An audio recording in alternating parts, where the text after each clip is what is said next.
This is it. One last race, one last chance. The Monster Mile doesn't care about points, pressure, or playoff dreams. 1 mile of concrete, 24 degrees of banking, 9 degrees on the straights. At Dover Motor Speedway, everything happens faster, and mistakes are punished harder. For some, this isn't about momentum. Some it is. Others, though, it's survival. Win and you're in. Miss the cut and the season's worth of work ends right here. Championships have been forged at Dover, and they've been shattered here too. The same concrete that builds legends has ended title hopes in the blink of an eye. There's no safety net, no second chances. When the green flag drops, the math is simple. Race your way into the playoffs or make plans for next season. The regular season ends tonight. The playoffs begin next week. And it all comes down to right now. It's the ZeroX Strategy Series, Last War 150. And it's next on Track Limits Network.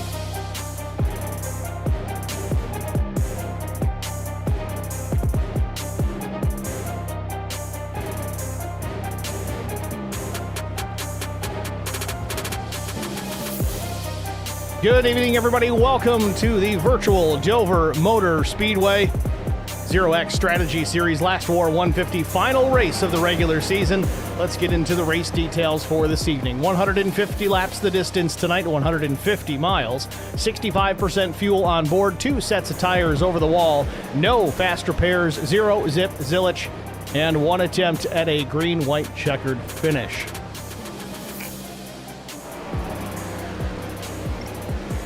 Last War 150 brought to you tonight by ZeroX Media and Design. For custom logos, videos, and paint schemes, reach out to Derek and Dustin at ZeroX Media and Design on Facebook. Other sponsors helping us out this season, of course, ZeroX Media and Design on board all season long. Admin Box, Snowbelt Industries, Youngblood Racing, and Fueled Up.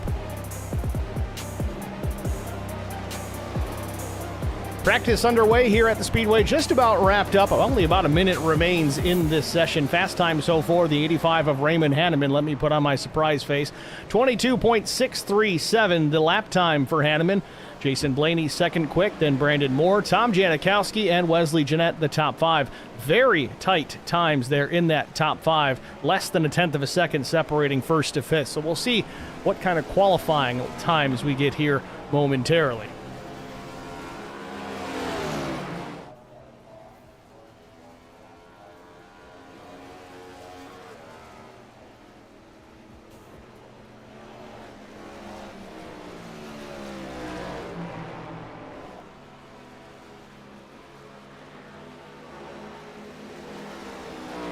Schedule-wise, of course, the playoffs starting next week.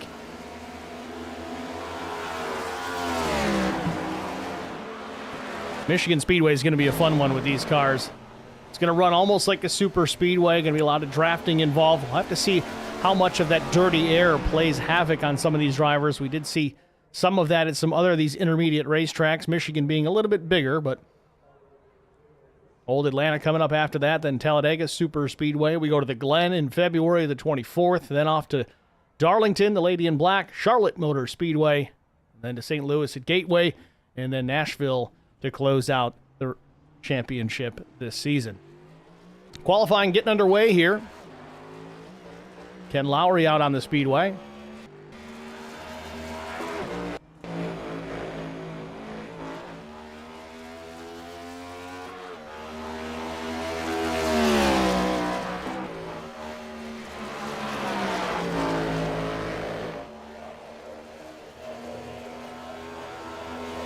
Lowry across the line. He's now on the clock.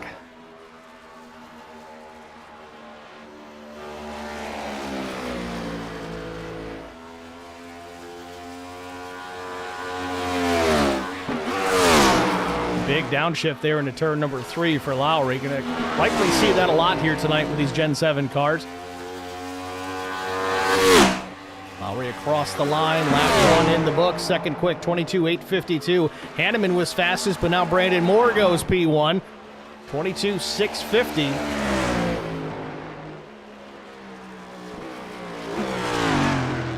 And he goes one and done. So Brandon Moore going to stand on his 650 there. Hanneman, does he cross the line any faster?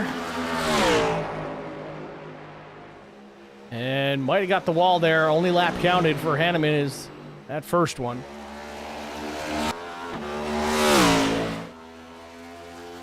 Jason Blaney trying to beat a 22.65.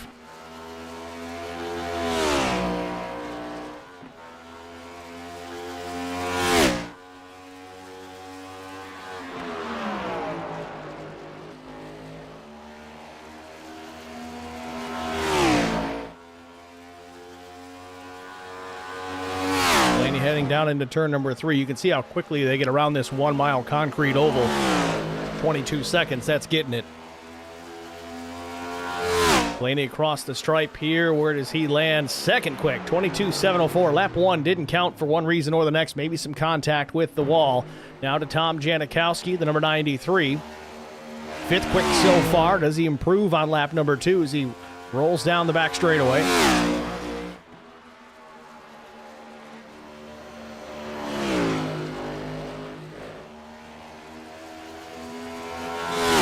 Janikowski crossed the stripe. And he stays 6th, loses a little bit of time there on his second lap. 8th in line at 23.11 will cross the stripe for his second lap at 22.94, moves him up into the 8th position.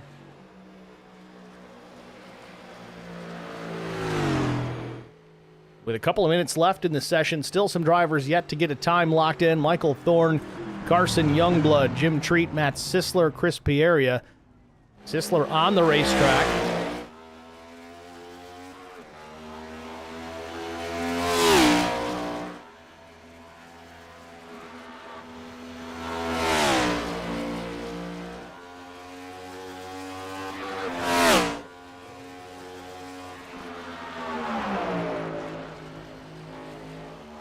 Sisler with 2 wins on the season, one of those being the All-Star race. In addition to the All-Star race.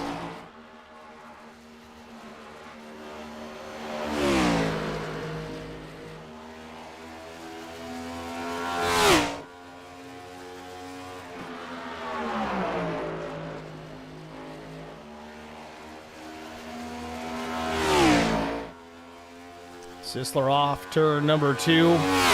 5th quick on his first lap.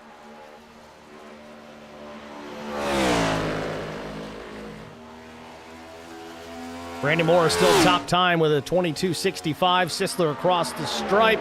Doesn't pick up. Fact slows down just a touch. 22.92 for Matt Sisler, rounded up to a 93.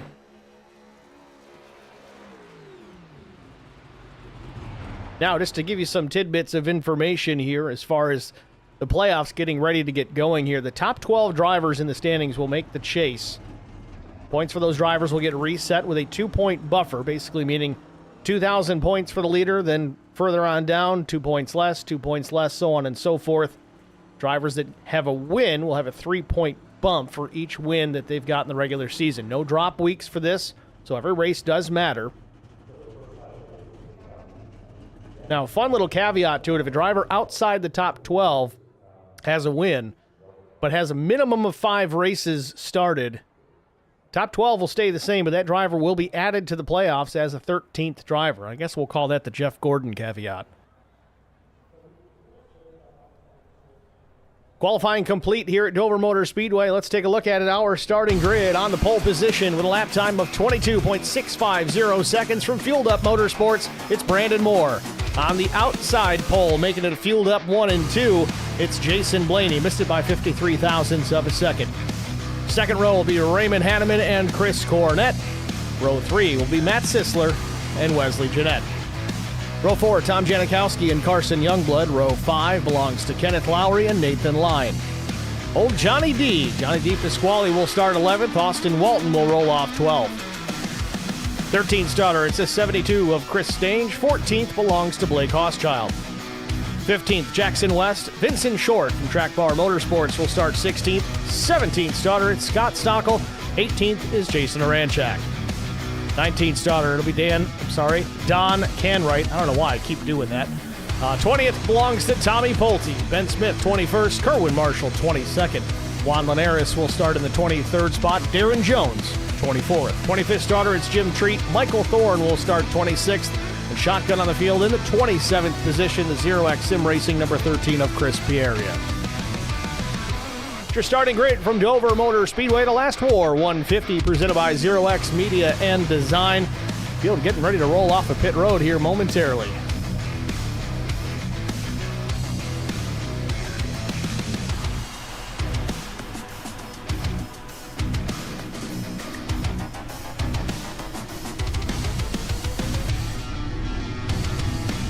Waiting for Austin Walton. There he goes. Now Darren Jones to make it. There he is. Chris Pieria, last to make the grid.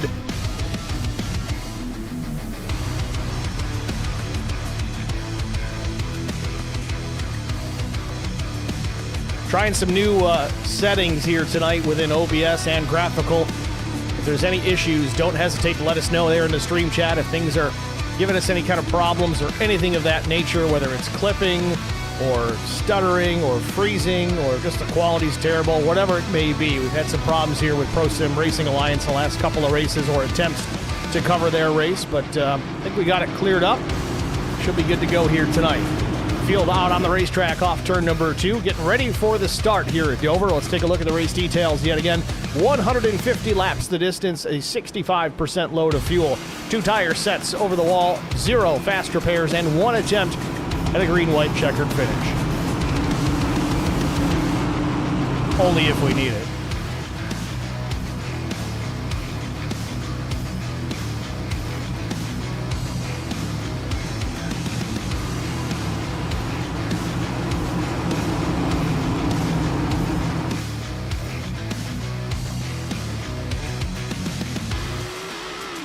Green flag. Pace car is in, Barney with the green in hand, and we are underway from Dover, Delaware.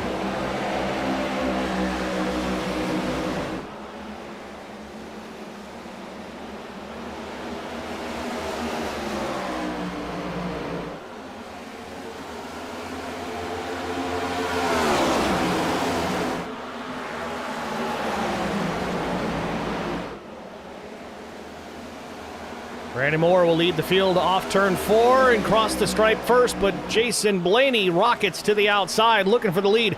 Washes up the racetrack a bit in 1 and 2, but keeps the hammer down on corner exit. Still the battle for the top spot. Blaney with a nose out in front gets clear just before entry and locks it down to the bottom of the racetrack in front of the 3. The 22 at the point here off of turn number 4 to complete lap number 2.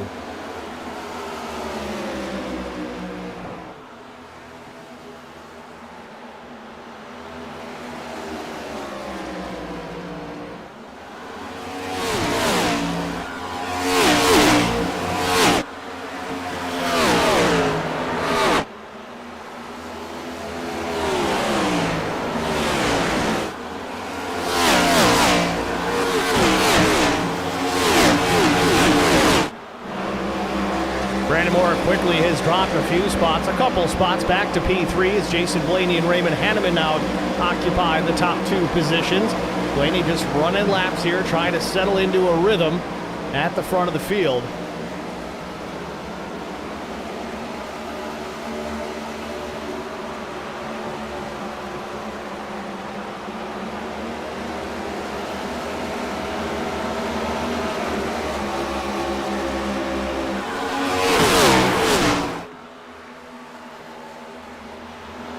Top 3 starting to get away as we see a battle with the 4th position. Wesley Jeanette, Carson Youngblood. Youngblood was right there, gets the wall a bit off of turn number 4. Still hot on the tire tracks of Jeanette.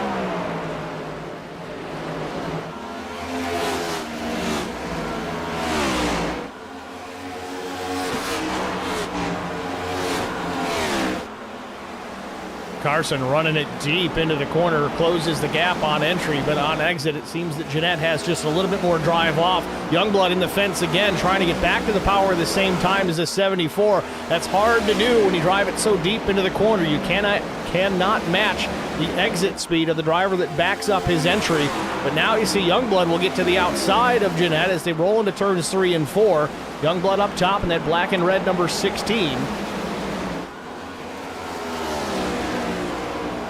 Great battle on the racetrack between Jeanette and Youngblood. Now Carson occupies the 4th position as he gets clear of Jeanette without a problem.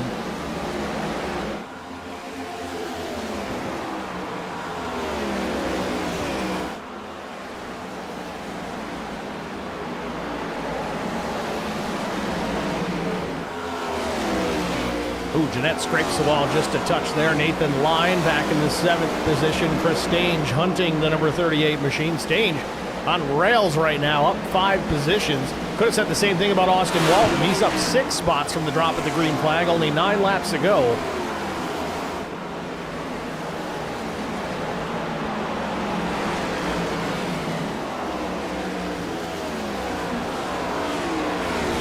Let's ride on board here with Chris Stange, see what he sees out the windshield of that number 72 Ford Mustang.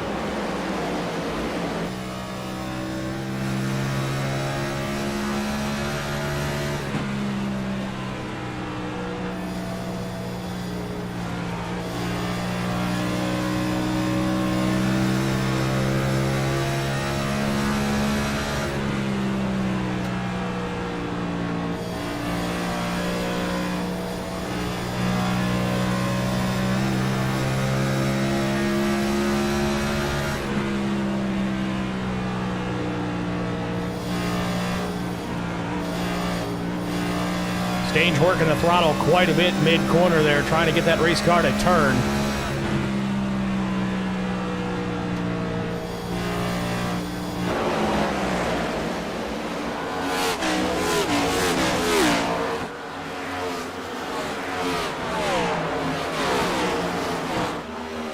Now to Johnny DePasquale in the 9th spot, started 11th, now finds himself within the top 10, ahead of Blake Hochschild.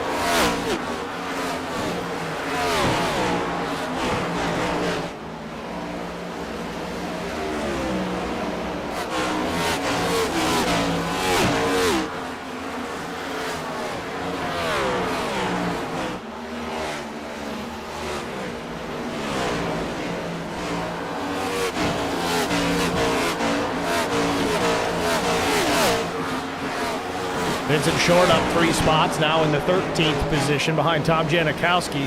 Janikowski's dropped a handful from the start, down 5, running in the 12th position. Vincent Short hounding him right now, going to try and take that spot from him as well.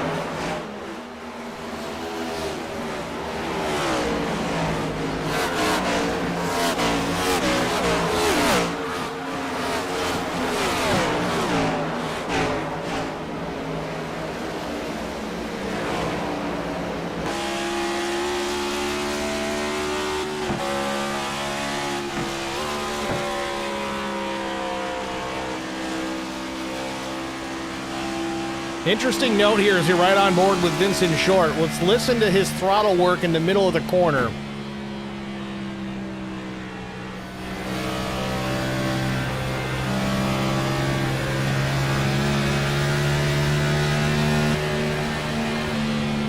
Vince is keeping it in 4th gear down the straightaway. I don't know, that's not going to help him in the fuel save department, but throttle work. He's obviously working the throttle, kind of modulating that pedal a little bit. We heard Chris Stange, he was more aggressive with it, on again, off again, real abrupt. Very similar to, well, I might be dating myself here, and I know I'm going to throw out a road course analogy here, but Ayrton Senna was like that. Real hard on the gas, hard off the gas. A lot of guys can get away with it, a lot of guys can't. See, Vincent Short, on the other hand, very smooth with his throttle inputs.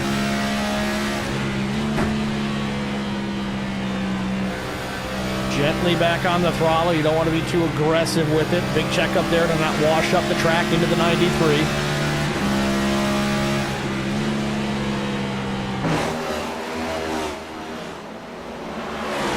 Yeah, we heard that with Chris Stange. He was real on again, off again. There's not necessarily a wrong way to do it. Again, we said that about Ayrton Senna. Most guys would look at his driving style and go, what are you doing, man? But then you look back at his career, albeit short-lived. I think he did okay.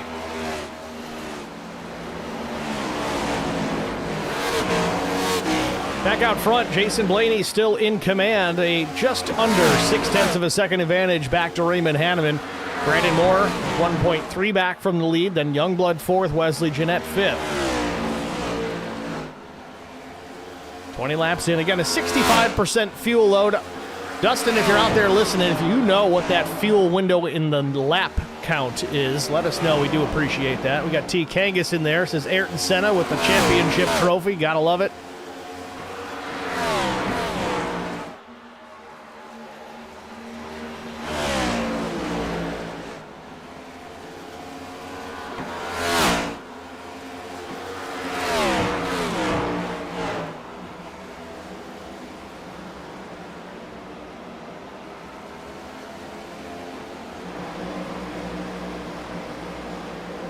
Jackson West and Jason Aranchak. West in the number 76, Aranchak the 84. New colors on that race car this week. Kerwin Marshall there in familiar black and blue number 4 prime colors. Dustin helping us out. Fuel window about 66 laps on a full tank. Your results may vary. Again, we were talking about Vincent Short keeping the car in 4th gear for the most part. He did grab 5th a couple of times while we ran on board, but he's likely doing that just to help the car handle more to his liking, maybe to have a better straightaway speed down the back stretch, down the front stretch. But you're turning more RPMs, which means you're pumping more fuel into those combustion chambers. You're going to go through that tank a little quicker than the next guy that might be opting to grab 5th gear right about here, and then dump it down into 4th gear again in mid-corner to so you have that drive off.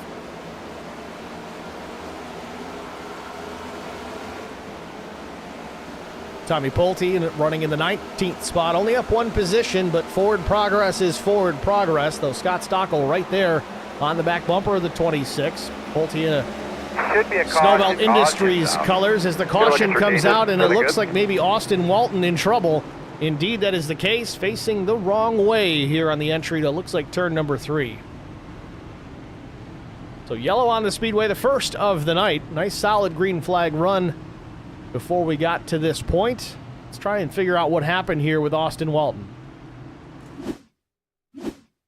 Battling with Chris Stange, real close quarters, and Stange just drifts up the track just ever so slightly, and at this place, you cannot make contact to that part of the racetrack because this will almost always be the end result.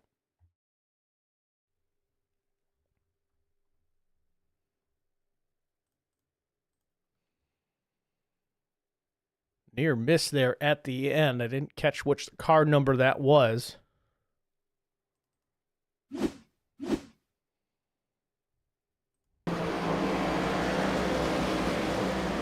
At that point, just a tank slap. It's all it takes.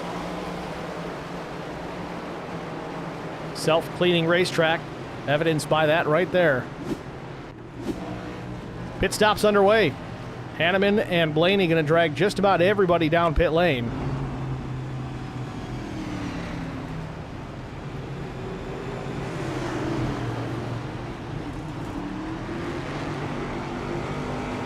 Quick stop for Blaney. He'll head on back out. 7.1 seconds, likely fuel only for the number 22.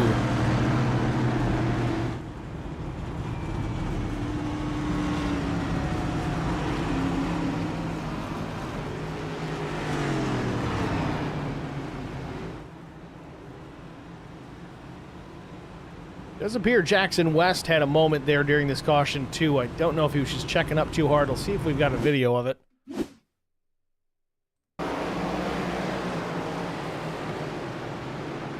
Oh, Jackson just locking it up hard, trying not to get into the 9 of Walton. I think he just got a little too panicky there on the brake pedal.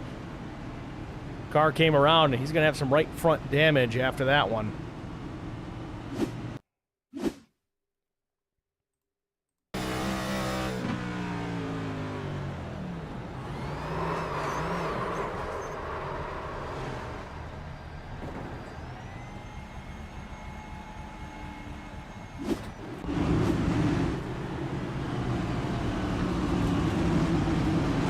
So field getting formed up 2 by 2 by 2 all the way back.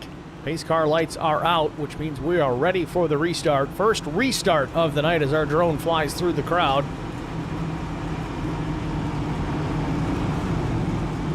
Front row will be Blake Hochschild and Michael Thorne. Two drivers that opted to stay out on the racetrack, get themselves off cycle with the rest of the field. Don't think anybody took tires, so at this point it's not a bad call there for these two. They're just going to put themselves in a different fuel strategy compared to everybody else, which is not necessarily a bad play. We'll see if they can hang out of these top spots or at least get a long green flag run until it's time to come in and take tires.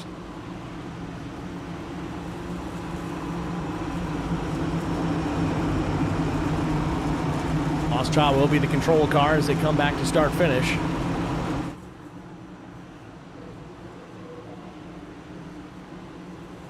Green flag. Oh, big wiggle from Blaney. A couple of drivers spinning the tires on the restart. Blaney got the wall, and somebody else did as well. There was a handful of drivers that spun the rear tires trying to go through the gears. Miraculously, everybody gets through it relatively unscathed. But again, I think Blaney did make some contact with the outside wall. We'll see if we can get a look. I'll tell you, if he kissed it, it was ever so slightly, soft and gentle as Blaney tends to be. Might have got away with one. Blaney runs second. Hochschild maintains the top spot.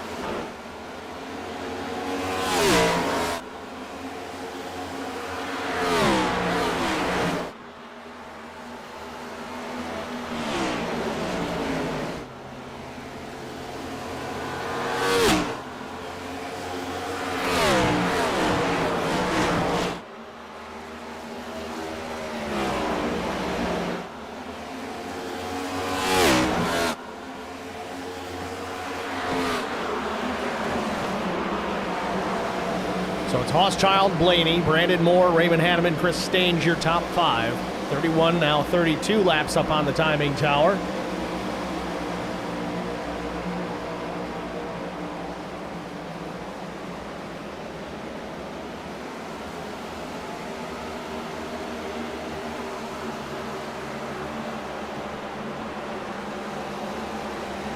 Slow car down low. It's the 48 of Juan Linares. He's coming to pit lane. Linares with a black flag. I don't know if he had a problem on the restart, but nevertheless, a penalty imposed for Juan Linares. He'll come down and serve it.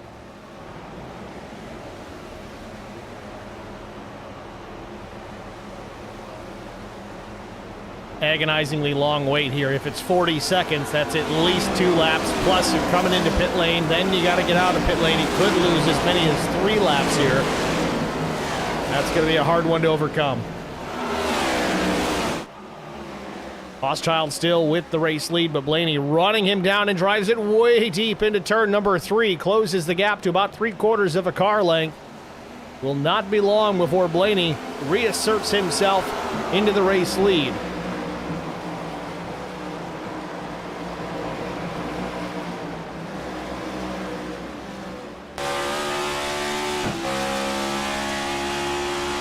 Hochschild looking back at Jason Blaney and Brandon Moore. Raymond Hanneman in the wings, as well as Chris Stange now cracking into the top 5.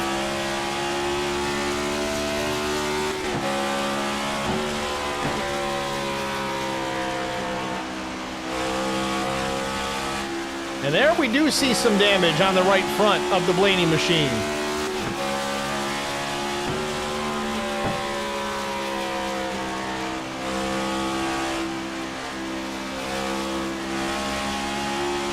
Hochschild able to hold him off for now. Blaney's got a run here into turn number 1. There he goes, bottom of the racetrack for the lead here at Dover. Perfectly executed by Jason Blaney. Thought we're going to see Moore chase him through, but not to be. He'll get him this time in turn 3.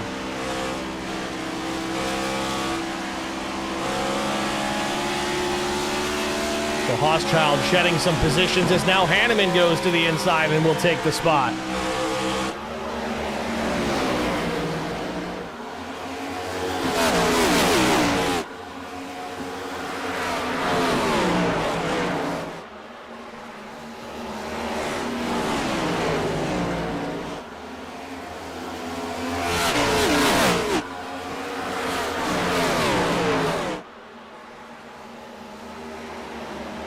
Chris Stange in the 72 licking his chops, wants to move up another position here, sees the 91 of Hochschild, gets the wall on corner exit, breaks his momentum a bit, allows the 72 to close in just slightly more. Car length and a half, probably 2, back to Chris Stange as they're off turn 4. Stange might have scraped the wall a bit there off of turn number 4. A lot of guys are going to get their Dover stripe here tonight. Well, we usually reserve that for Darlington, but there's been a handful, more than a handful of drivers who've been able, well, not been able to keep it off the safer barrier on corner exit, pancaking the right side of these Gen 7 cars. You can get away with it a few times, but it does get to a point of no return. You do it too much, you're going to break something.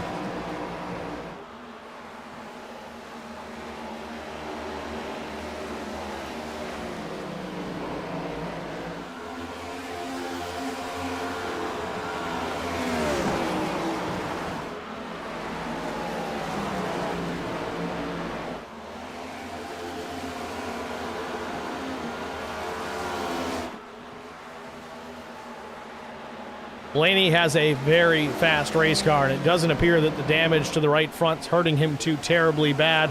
I would imagine maybe some aero changes making it to that vehicle at this point, but doesn't seem to be slowing him down any. Last lap for Blaney, 23.82. I'll be that. Brandon Moore was a 23.66. Couple of tenths, well, a tenth and a half faster, but this time Blaney takes it back, does a 79, with Brandon Moore with a 28.85.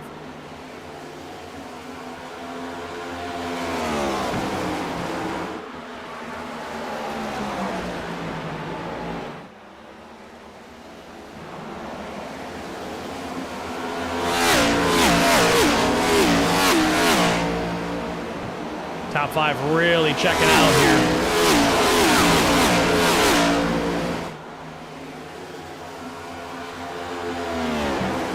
More like the top 7. Back to Johnny DePasquale in the 7th spot. He rounds out this pack that is broken away from the rest of the field. Carson Youngblood, however, leads the second group back into the 8th position. Ken Lowry in behind him. Carson and Ken both started 8th and 9th and continue to run in those positions. Kerwin Marshall, however, 10th spot, started 22nd. Maybe a little bit of strategy or just a quick pit stop, but Marshall has really worked his way through this field with 12 spots gained thus far. Further down again, Jim Treat. Talk about somebody who's worked his way through the field. He's up 13. Trying to make it 14 is Nathan Line now in his sights.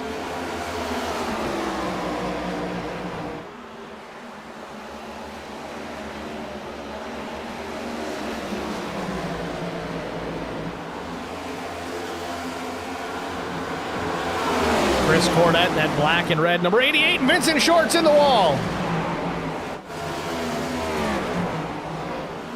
And no caution?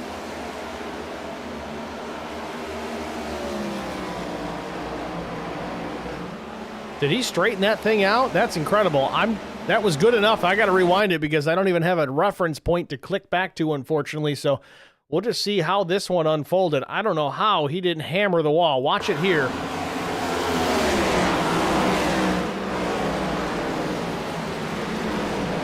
Big checkup. I think Vince might have scraped the wall a little bit. Ranchak definitely got the wall trying to avoid, but it looked like Vince had started his turn in and Janikowski drove it down to the inside, shoved the nose in, and unfortunately they made contact. Shoots Vincent Short up the racetrack. Short able to stay in the 15th position now, settling back in. Still one position gained from his 16th starting position. Vince is going to have to gather his thoughts, settle back into a rhythm. A little bit of right front damage on the 15 machine, but no more, no less than Jason Blaney, and Blaney is still a rocket ship at the front of this field.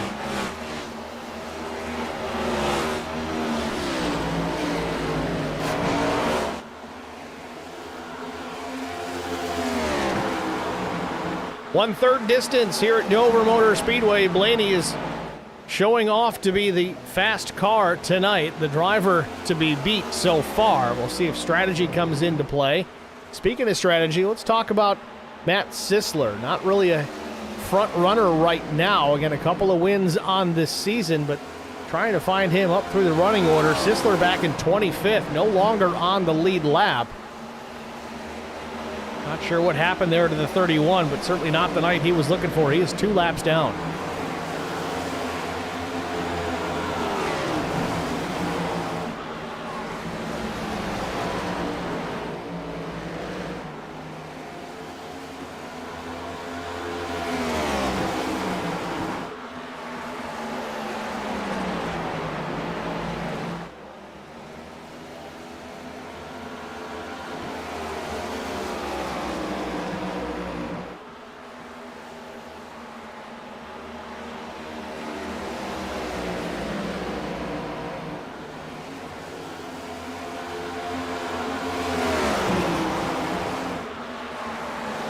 Blake Hochschild, so far so good. That strategy call to stay out, paying off for the time being, but he's going to want to see a caution here sooner than later. We mentioned that fuel window, about 66 laps. Yes, we broke it up with a caution, so it may give him a few more laps on that tank of fuel, but he's going to need a yellow here, set up another pit stop. And realistically, at this point, I think if we catch a yellow, I still think everybody's going to come down and make a pit stop. This time, those that made their fuel stop early will take tires. Same would be the situation for Blake Hochschild, except he was able to gain a bunch of positions through that strategy. So this could work out, but he's going to need another opportunity to come down and do that under the yellow flag, because you do not want to have to do it under green.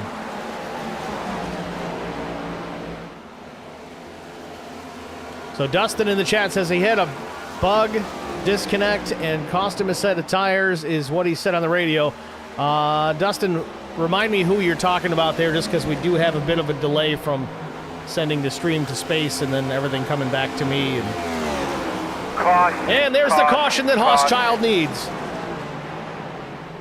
Kind of talk me through what's going on. I think he was talking about Matt Sisler. That's going to be my guess here. But caution on the Speedway, and Blake Hochschild getting a timely caution here, knowing that the fuel was starting to get a little light in the rear of that number 91 machine. So he'll come down and pit almost guaranteed, and I'd be willing to expect the majority of the drivers going to do the same here. Second caution of the night. And I don't see what it was for, so if Dustin, you can help me out with that, I'll try and track down a replay.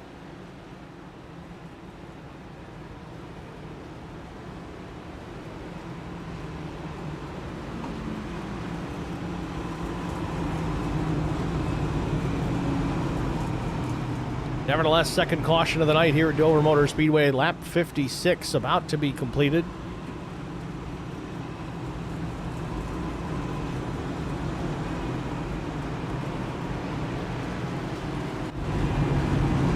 And as we expected, lead lap cars are going to come down, at least the majority. Hanneman, though, does stay out. He's going to gamble a bit here. His last pit stop at lap 26.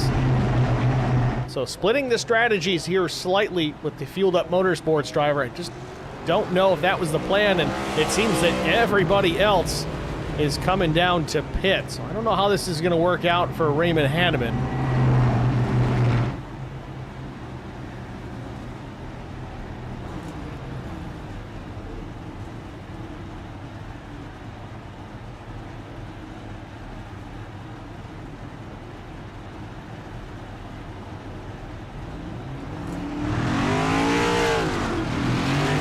Blaney down and away. Took 4 tires and fuel in 14.63 seconds and allows him to beat Brandon Moore out of the box.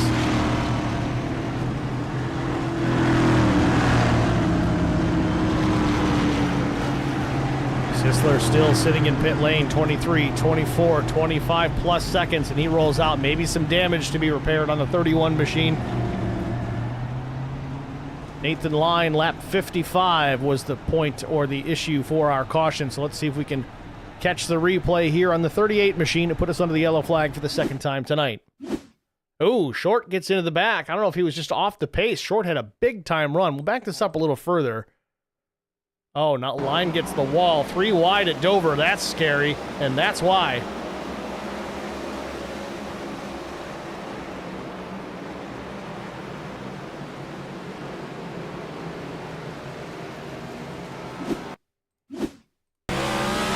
I'll watch it from Vincent's point of view, how quickly that car slows down in front of him.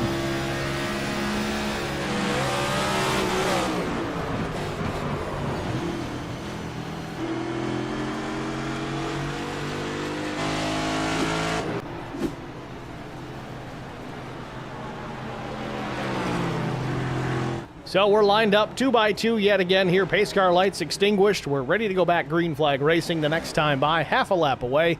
Matt Sisler in the chat says, yeah, that's about right. I also burned a set of my tires before I'd even done half a lap. Oh, that's a problem. So let's just say Matt Sisler's praying for a lot more cautions.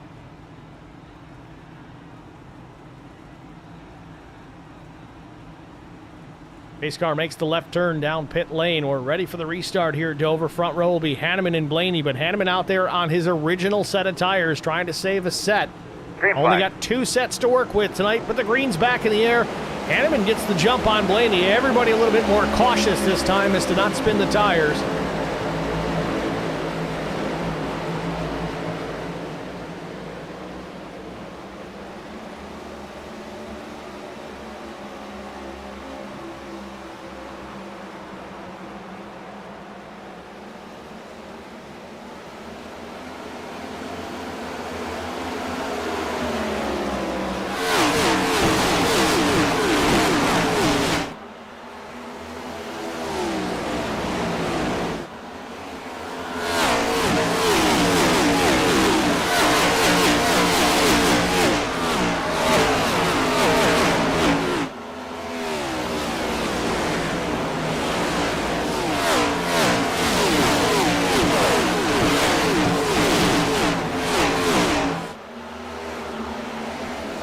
Hanneman able to hang on to that race lead and actually put some distance between himself and Jason Blaney. That is very impressive.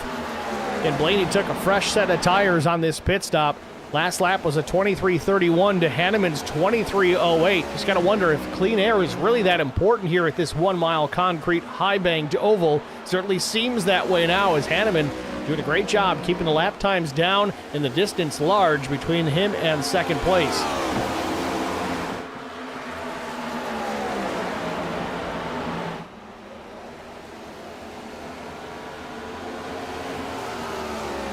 Sandra Nielsen in the chat. Let's go, Johnny D. Granny know exactly what happened with Pizza Hut, but it says S you will get. I don't know what the rest of that was supposed to mean, but either way, I want to know the story about Pizza Hut.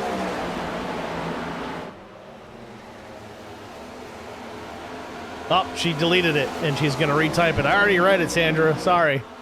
But you can put it back up and correct it, whatever you want to do. I don't judge. I can't type half the time. Ask Dustin. Half the messages I send him, nothing's spelled right.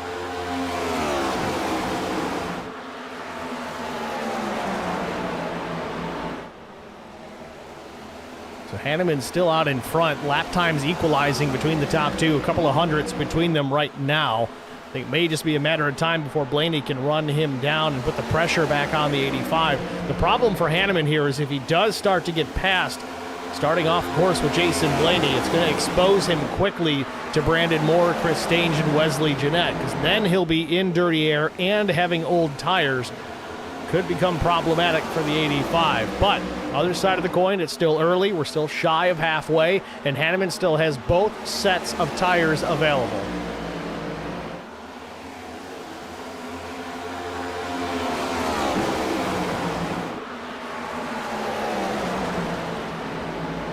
Sandra, we don't judge. You don't need to retract. It's okay. I promise.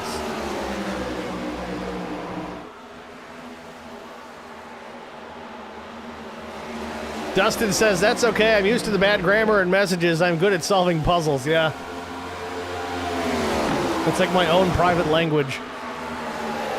That's why he gets like 4 messages in a row. Back to the action out front here. Hanneman going to lose the lead here. I think Blaney looks to the inside. I don't think Hanneman's going to put up too much of a fight. He knows he doesn't have the mechanical grip right now. Still side by side off at 2. Blaney with the run, but no, Hanneman's going to battle back. Just carries the momentum, but doesn't have the grip into turn 3. Blaney will take the lead and slotting down in front of Brandon Moore. Hanneman's able to hang on to it. That's what we were afraid of. Hanneman getting up the racetrack and then not able to get it back down before losing more spots. So Brandon Moore is going to have to set him up the same way Blaney did to complete his pass. We'll see how the Hanneman machine handles in dirty air, but now it may not matter as the caution is out again. Looks like Ben Smith potentially involved in this one. And he is quickly gone. I don't know if he had a connection issue that triggered this. Tommy Pulte, Jason Ranchak involved in it as well, it appears. Yep, both drivers slow at the bottom of the racetrack. So let's see if we can unpack this. Oh, Ranchak, just very similar to what we saw Nathan Lyon and Vincent Short have happen in the last caution, but a little bit more severe impact for these two drivers.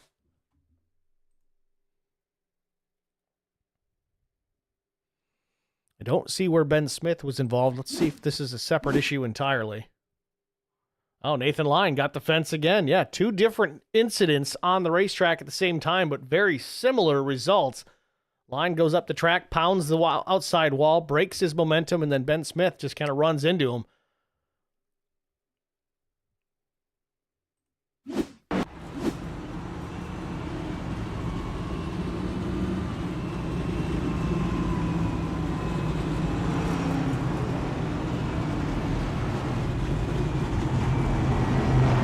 So Pulte and Ranchak certainly going to come down after the incident. Vincent Short's going to come also. Stockel, Pieria, Lowry, Youngblood, Austin Walton, Matt Sisler, Jackson West. Front runners have stayed out on the racetrack, so yet again, we've got varying strategies. It's going to separate these guys. If we run long enough to get a green flag run, those green flag stops will be staggered quite a bit, which does kind of free up traffic on pit road. Hanneman's going to go 4 tires here, his first set of tires of the evening. And he'll head back out, and it looks like he'll be in pretty good shape here. He should restart about 11th or 12th.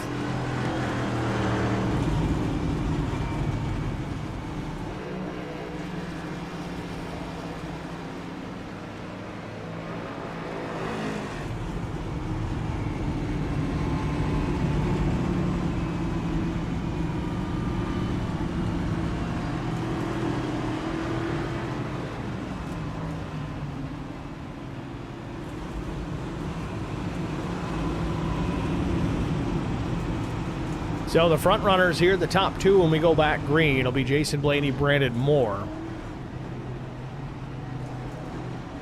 Everybody from 10th on up made their stop during the last caution, lap 57, and they have stayed on the racetrack during this third yellow.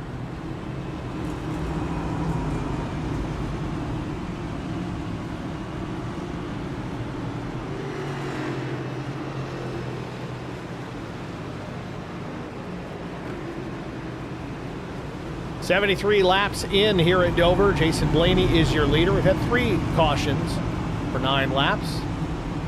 And 3 lead changes. That's at the stripe, not on the racetrack. They only count them when they cross the line as we're ready for the restart. It'll be lap 74 when we go back green.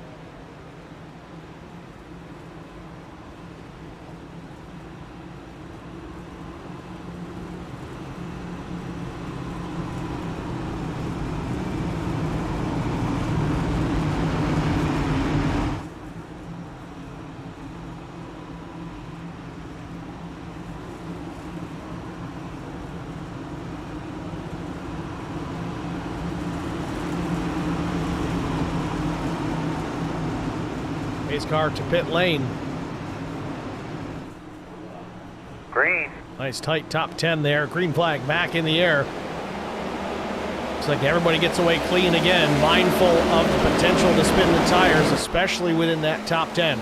Blaney back to the race lead. Chris Stange now in the runner-up position, right there to the back bumper off turn number 2. He's got the run down the backstretch. Oh, and we've got trouble. Kerwin Marshall in the fence, and the yellow is out again. Do you like a protein shake or a bar or anything like that?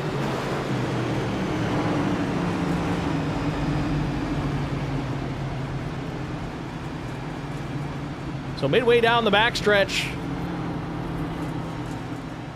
little argy-bargy for track position. Let's see what happened here to the 4 just a moment ago. Put us under the 4th yellow. To watch the 4. Blake Hochschild to the outside and just no room for the 4 to come up. They make contact. Around goes Marshall. Treat and Short go to the bottom, and Janikowski's going to get hard impact with the wall, and Hanneman just threads the needle through without contact.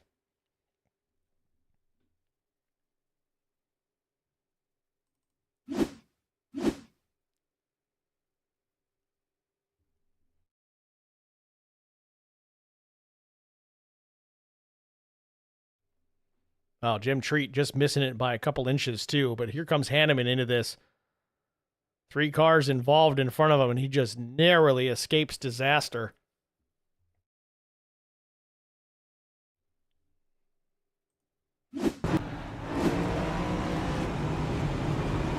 So, now we've got some other drivers going to come down and pit. Still the top 6 stay out on the racetrack.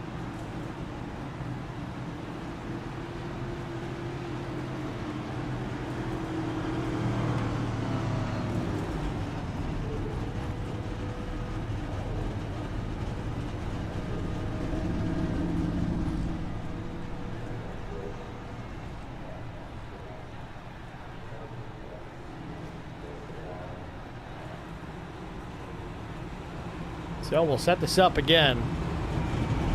Still the top 6. Jim Treat, Wesley Jeanette, Johnny D, Brandon Moore, Chris Stange, and leader Jason Blaney opting to stay out on the racetrack. Still those drivers with a set of tires over the wall. We're not quite to halfway. I think when we complete this lap, we'll be officially past halfway. So these guys are going to save that set for when it really matters, when that pay window starts to open.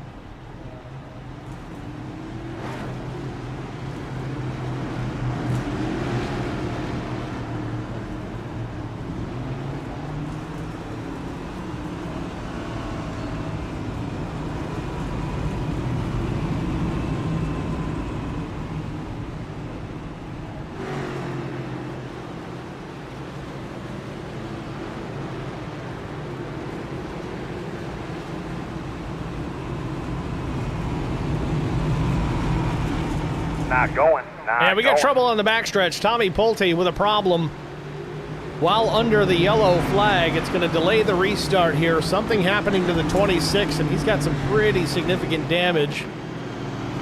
Adding insult to injury here. Let's see what happened here to Tommy just a minute ago. He's down at the bottom of the racetrack. Damage already there on that machine. Think the transition into the banking gets him here. Just a couple of bumps. Yeah, lots of bumps there on pit exit. Hits the wall, the inside wall, and it shoots him back up the racetrack. Tries to lock it down, lets off the brake. Just kisses the outside safer barrier.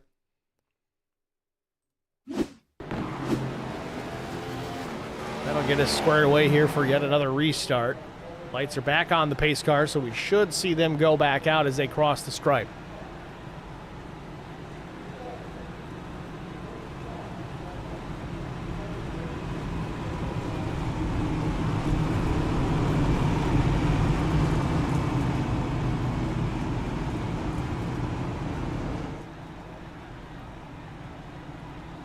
While we have a moment, we got to thank the sponsors yet again. ZeroX Media and Design, Snowbelt Industries, Admin Box, Youngblood Racing, and Fueled Up. Of course, ZeroX Media Design, the primary sponsor of tonight's race. For custom logos, videos, and paint schemes, reach out to Derek and Dustin at ZeroX Media and Design on Facebook.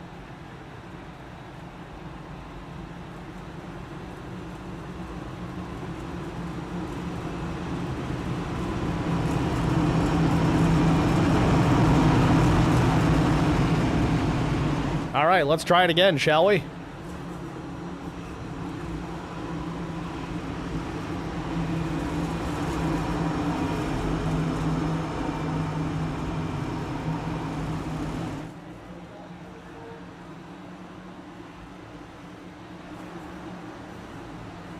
Green flag. Barney at attention, gets the command. Green flag back in the air here from Dover.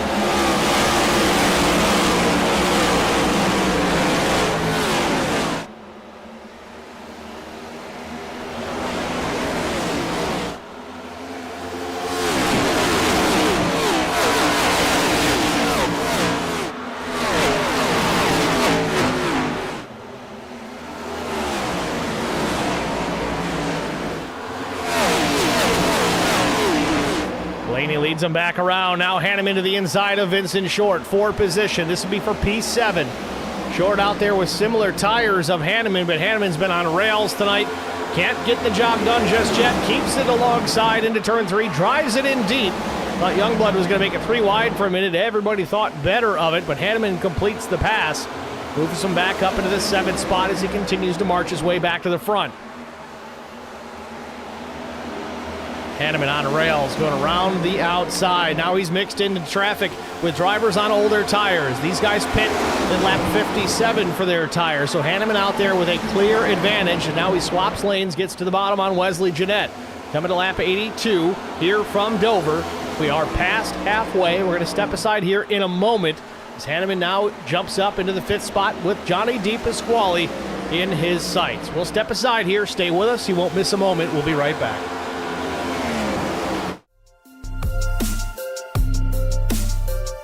Caution. Get yourself something to drink. Get a deep breath. All right, yellow on the Speedway. We'll wait for the break. We're back. Nathan Line in trouble again. Remember, he was running up in that position just ahead. I think it was of Raymond Hanneman. See what happened here to the 38. Second incident of the night for Nathan Line.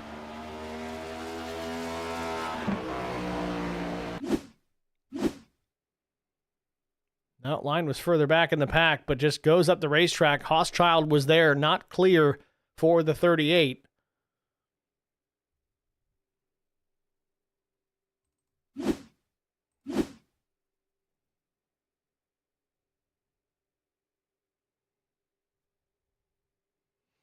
Gotta wonder if that was just a timing thing, if the spotter hadn't quite started to talk to him by the time he started to come up. But around goes the 38. Now we've got some takers here on pit road. Chris Stange does stay out. So does Jim Treat. So their stop was at lap 57. But Jason Blaney, Brandon Moore, Johnny DePasquale, and looks like Wesley Jeanette, I believe, further in the background, going to come down and pit as many others do the same. This might be a fuel-only stop here for Jason Blaney. We're not quite ready for 4 new tires, or are we?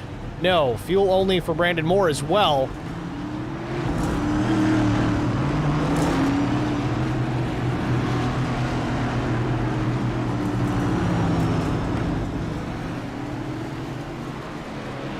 So caution number 5 here from Dover Motor Speedway.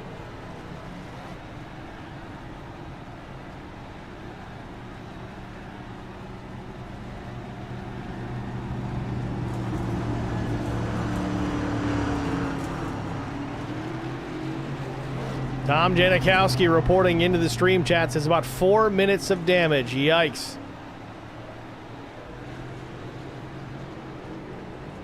So under this caution, let's take a look at it. Chris Stange will become the new race leader. Raymond Hanneman stays out. Remember his pit stop at lap 71.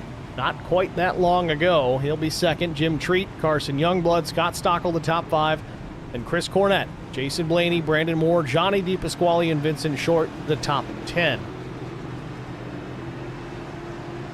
Matt Sisler in the chat says, decided to put tires on this time. Last set, not stopping again. So what Matt Sisler needs is to let this thing run green to the end, but he is still 2 laps down, so cautions could still help him get back on the lead lap. It's going to be a tough row to hoe here for Matt Sisler. Beautiful views here of Dover Motor Speedway here in Dover, Delaware. These custom cams courtesy of Whiplash Sim Cams. If you have your own broadcast and you want some custom cameras from somebody who does it in real life at the local short tracks in the Carolina area, check those guys out. Whiplash Sim Cams on Facebook. Talk to Andrew. He'll get you fixed up right. Not going. And Juan Linares with trouble. The second incident we've seen under caution here tonight. It just shows you how treacherous this place is. Just a moment ago, Linares in trouble under yellow. Was he at speed? Not quite. Oh, just a big checkup. Oh, Jackson West changing lanes there in the middle as the entry to the corner. Linares didn't want to run him over. Not to critique, but in that instance for Juan Linares, I know it's a split-second decision, but you always go high. At least here. try to slam on the brakes and pin that thing to the bottom, it's going to do exactly what it did.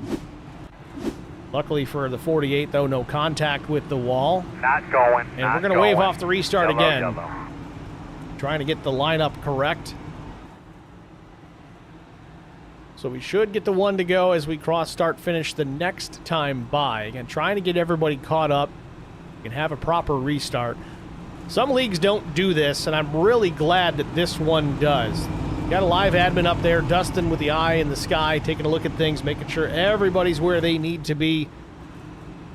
Throwing that caution back out before we go green, so nobody has an unfair advantage or disadvantage for that matter. I know nobody likes to see pace laps, but equal footing for all. So again, the warning is coming. We're going to let you guys know, again, we still need to get our side-by-side brake out of the way. I know we started it, but we quickly had a caution, so we came back. We usually run it at halfway. We're almost 2/3 into this one. Not quite, but we're getting there. We'll step aside here after a lap or so after the restart, and we'll get that brake out of the way. So if you got to run to the fridge or the facilities, it would be your opportunity to do so.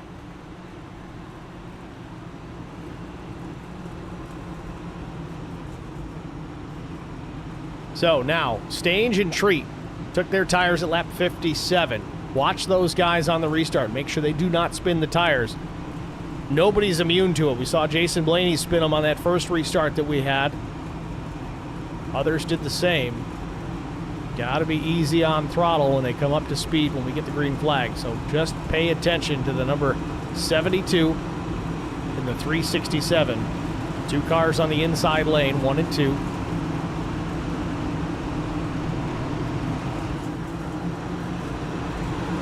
These cars in.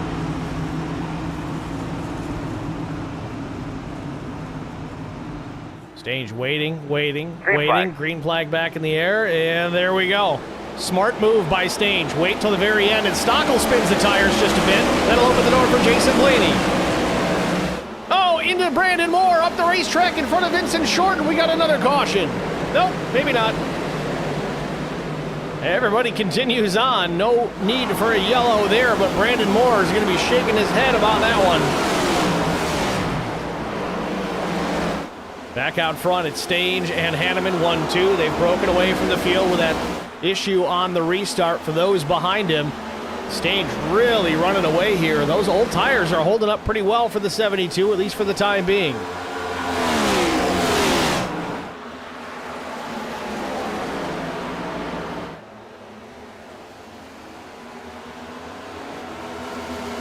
Lap 90 on the board, 61 to go. We'll step aside, get our track limit side-by-side out of the way. Stay with us. We'll be back after this.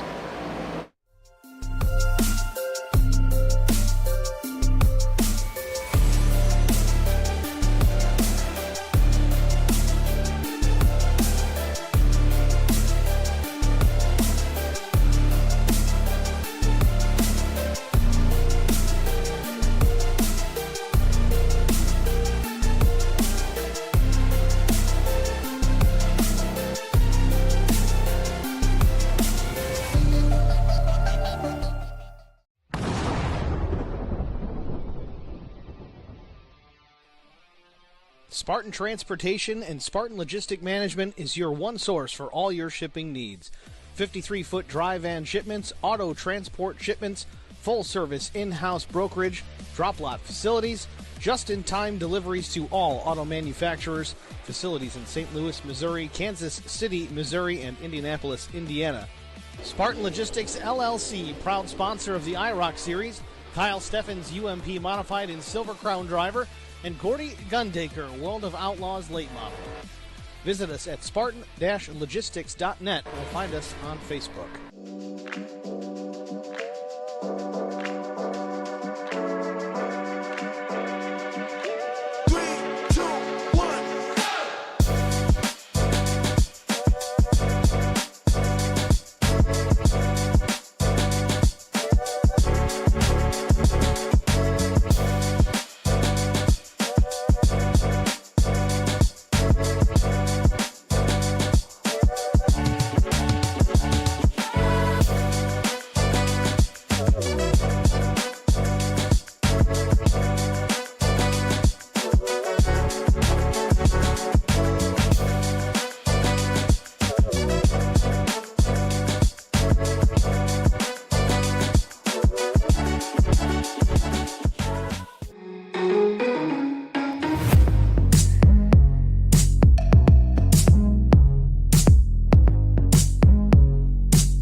Need insurance coverage that's built for speed?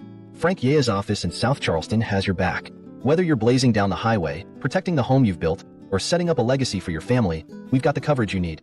Auto, home, life, fast, simple, and made for you.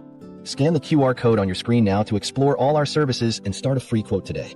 Lock it in, save it for later, or call us at 304-744-7700 to get started.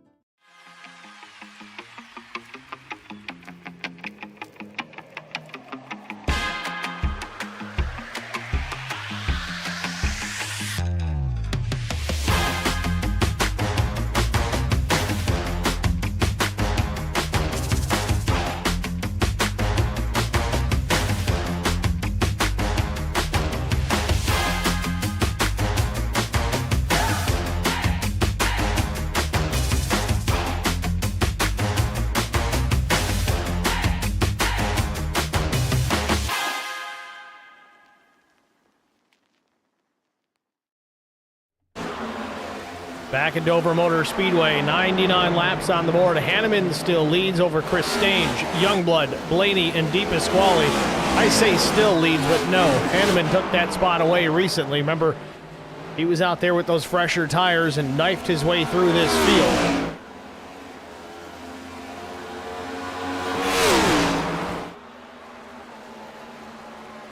And here was the pass for the lead just a couple of laps ago. Hanneman gets to the inside of the 72. Just drives off into the sunset.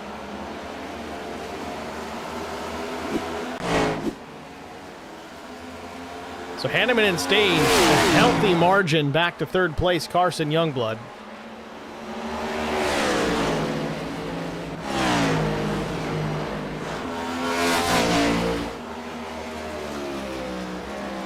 Jason Blaney, who was lights out fast in the first third of this race, finds himself settling bottom half of the top 5 in P4.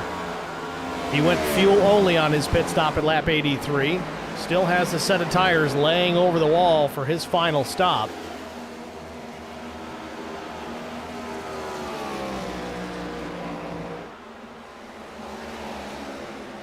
Johnny Di Pasquale running in 5th. Same story for him as far as pit strategy goes. Jim Treat, though, his last stop, lap 57. Took tires then. I don't think he took a set on his first pit stop, so Treat may have another set laying as well, but he's getting close to needing another top off of the fuel tank.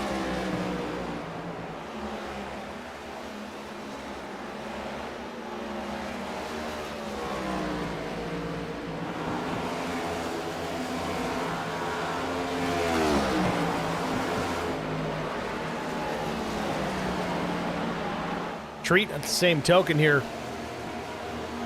Take a look at it. Started pretty deep in the field in 25th, finds himself in P6.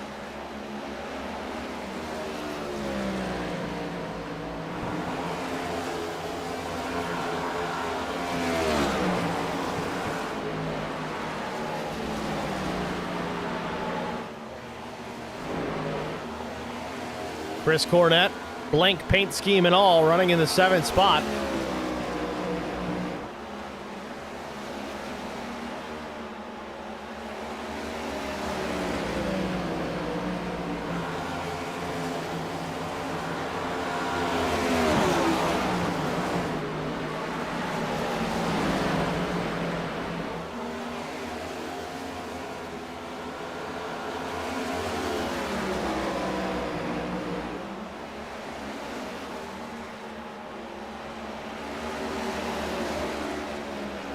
Brandon Moore, after a disastrous restart, in the 11th position. A fast race car, but he's got some work to do to get back up towards the front of this field.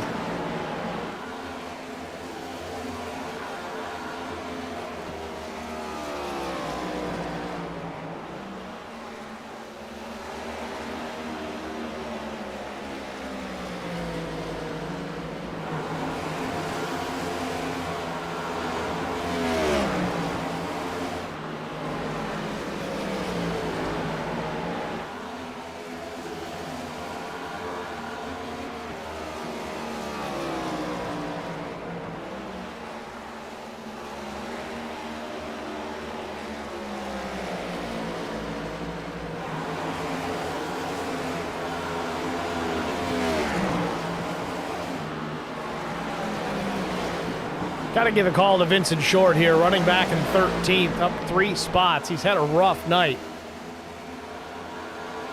Hasn't hit the pace car yet, but he's hit a few drivers out there, not necessarily from his own doing, just situations that were tough to avoid, but he's hanging in there, hasn't quit, hasn't given up the ghost just yet. As Chris Pieria is trying to make a move to take the spot away, gets alongside into turn number 3. Crossover from Vince, gets back to the bottom, but not enough of a run to do anything with it, I don't think. Pieria now top of the racetrack. He'll carry some momentum off the corner. He's way up the racetrack. He'll have a whale of a run down the straightaway. Nice arc for the 13 of Pieria.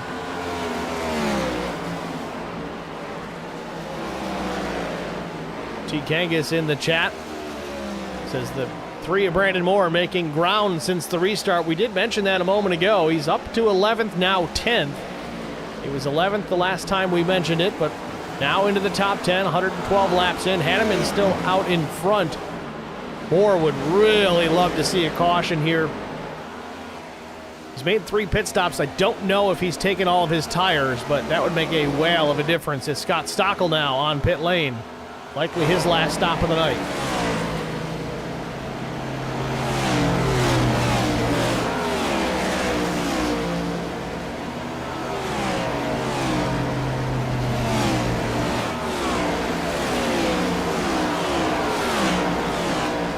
Stockel's got a set of tires. He'll bolt them on now late in this run.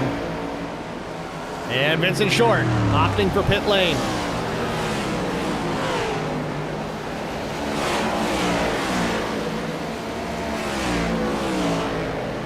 Car's tore up pretty good, but he's making the best of it.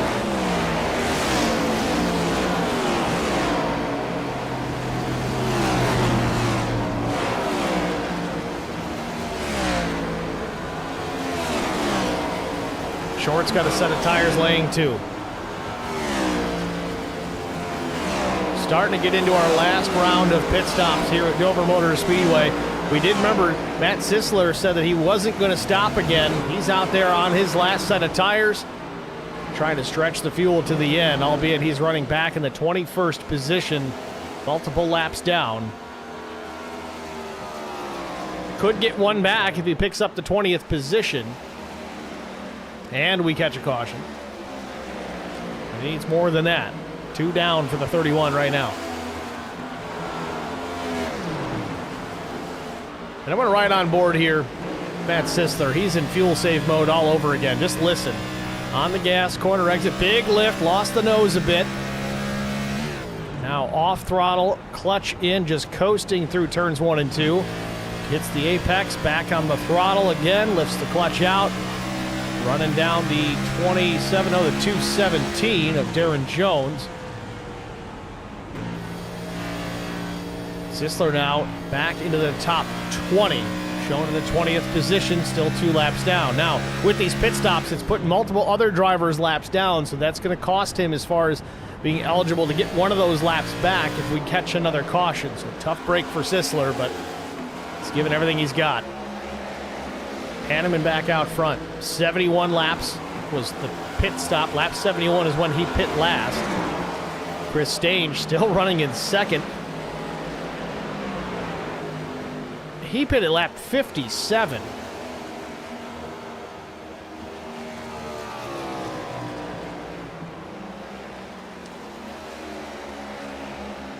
Really impressive. You see Stange out there still hanging on to the second spot. He's lost a lot of ground to Hanneman now, 1.7 seconds at max.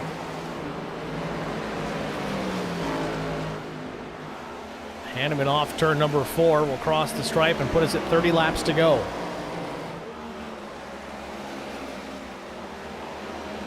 T. Kangas in the chat says, cautions under pit cycles are not fun. Don't be that guy. Well, the problem is, I feel like we get a pit cycle about every 15 laps because we've got so many drivers on different strategies.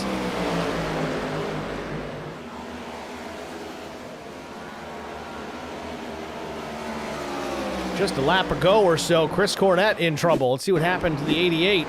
Way up the racetrack, hard left down. See what happened to Chris here a moment ago.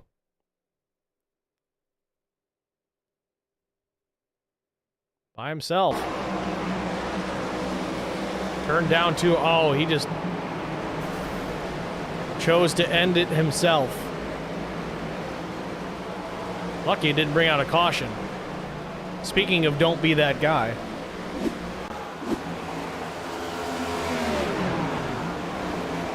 Raymond Hanneman trying to save fuel, it seems. We'll go on board with him and listen.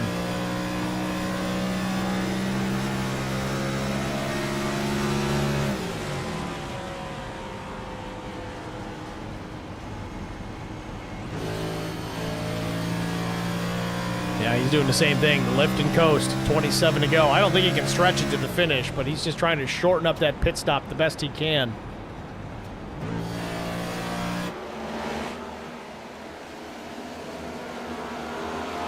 In that fuel save, Hanneman has given up about a half second of his race lead to Chris Stange. Stange running him down, which is interesting because, again, Chris is out there since lap 57.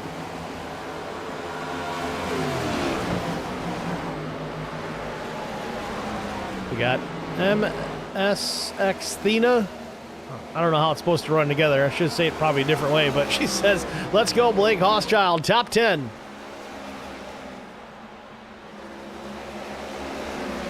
T. Kangas says, Stange in the sim room, though, wishing for a caution. Would really help him out here. 25 laps to go. This would be the perfect opportunity for Chris to catch a yellow. You just can't plan on it. As Jim Treat comes down to pit lane, he's in the box putting his last set of tires on. Carson Youngblood from the top 5 will do the same.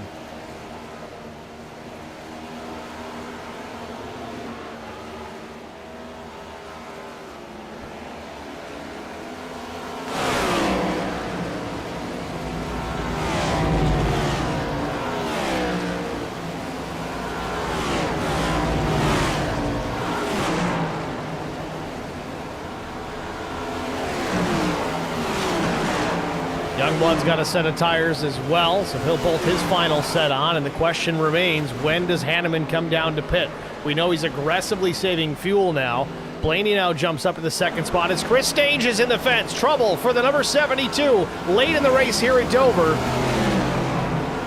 I don't see what happened. I'm just going to rewind it. Gosh, I hate having to do this, but we're going to do it. I want to see what happened here to Chris Stange. This last race of the regular season, so important. Stange up the racetrack, I think he was trying to shake the car for fuel? Big time impact there, especially to the low side of the racetrack. Stange's race likely out the window, at least as far as looking for a win. Chris on pit lane.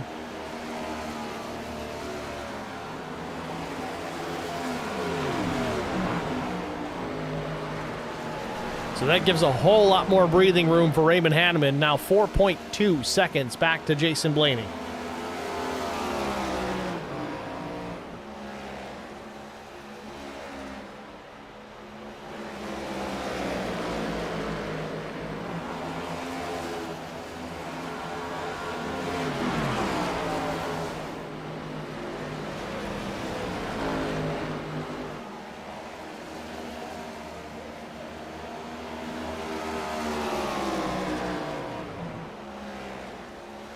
Well, now I gotta wonder, how long can Hanneman stretch the fuel here? Is he really trying to make this go all the way to the end? I can't imagine that's a yes, but maybe.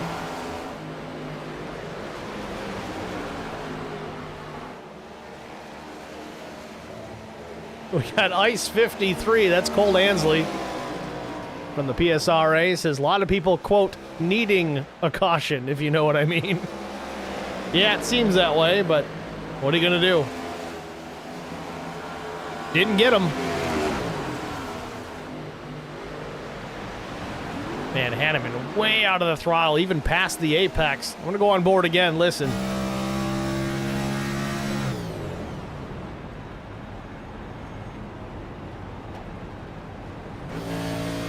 Wow.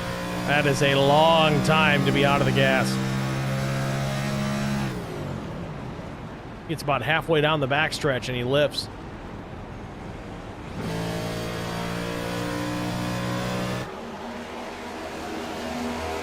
16 to go. I just got to wonder. Hanneman must be trying to stretch this to the end. I don't know if he's got enough to do it.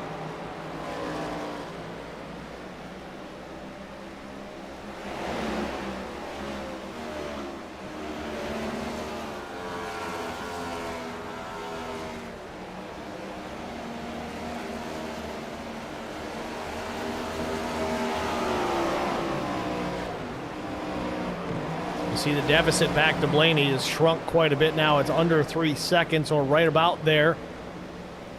15 laps to go for Hanneman if he can hang on to the end.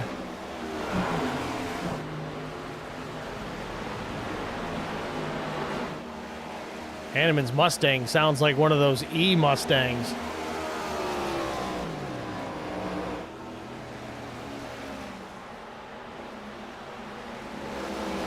T. Kangas says for Chris Stange, plus 10 minutes of damage. Tough break. Blaney's got the deficit down to 2.3. Last lap was a 24-25, 2.5 tenths quicker than the race leader.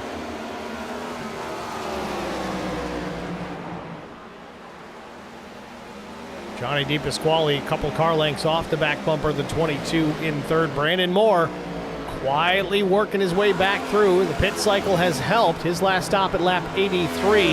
It would be a stretch to go all the way to the end, but it could be close for Brandon Moore.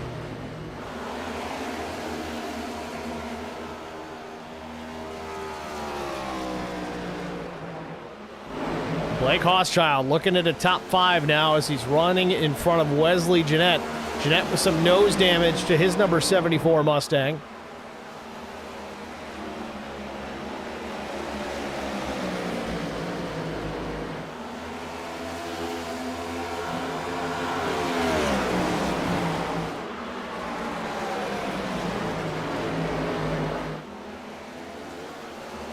Hanneman is so far out of the throttle. Now Blaney within 8 tenths of a second with less than 11 laps to go.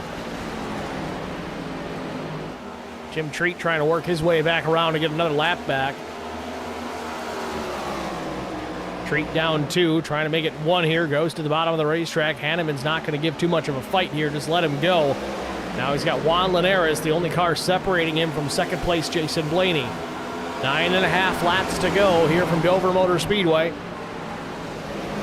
And Blaney makes the move to the inside for the lead. Hanneman just stretching the fuel as far as he can, but now has to fend off the advances from his teammate, the 22 of Jason Blaney. Blaney's going to power around on the bottom of the racetrack. Again, fresher tires on board the 22. No, not the case. Blaney's on older tires. Hanneman's just saving fuel. Johnny DePasquale now up to the second spot. Coming to 8 laps to go.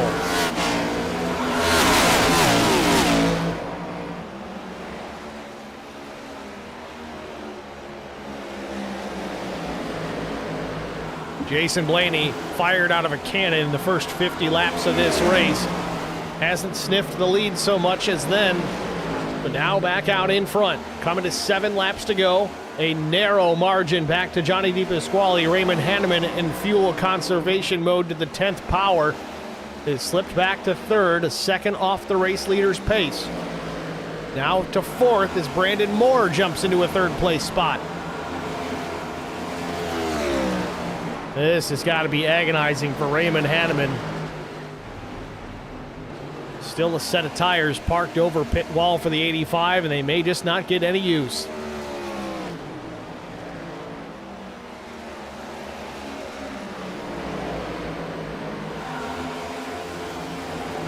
Blaney now a little bit of breathing room back to Johnny DePasquale.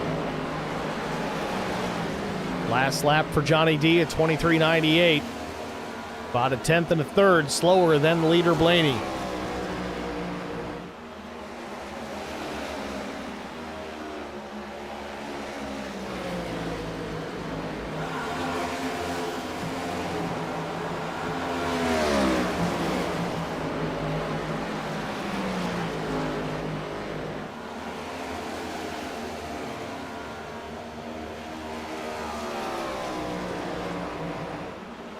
Jason Blaney, the race leader, coming to 3 laps to go. Made his last pit stop at lap 83. It's still going to be a stretch, but Blaney may have taken care of it enough. Had enough cautions sprinkled in to stretch the fuel beyond 66 laps. Tire smoke in the middle of turn 4 there. Looks like everybody got clear of it. Now 3 laps remain for the 22.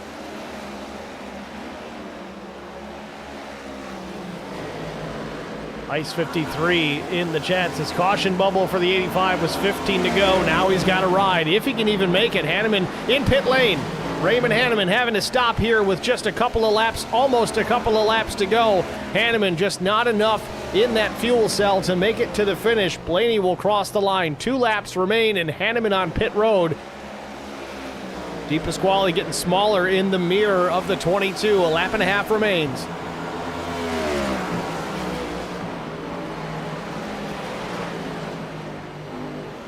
Jason Blaney off turn number 2. The white flag, turn 4. The white flag waves.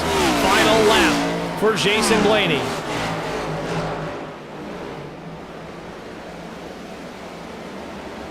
Blaney clean through 1 and 2. Down the back straightaway. He's going to pass the 85 of Raymond Hanneman. Put him another lap down. 3 and 4 the final time. Put it on the outside pole, but he'll cross the start-finish line first over teammate Raymond Hanneman, who just didn't have enough to stretch it. Jason Blaney wins the Last War 150 from Dover Motor Speedway.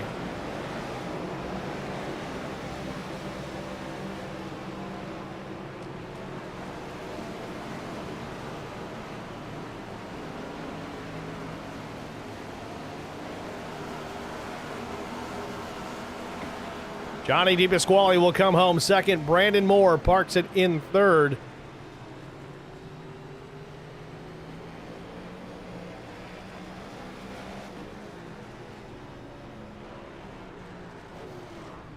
And I don't know who came in there and blasted the 22 at the finish.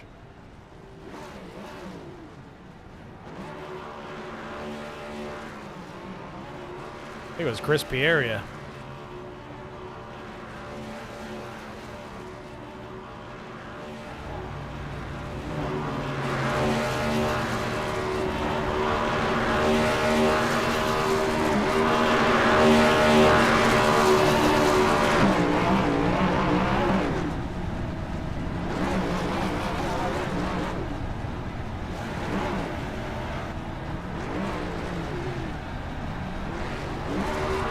Got to be one of the tougher tracks to do donuts on.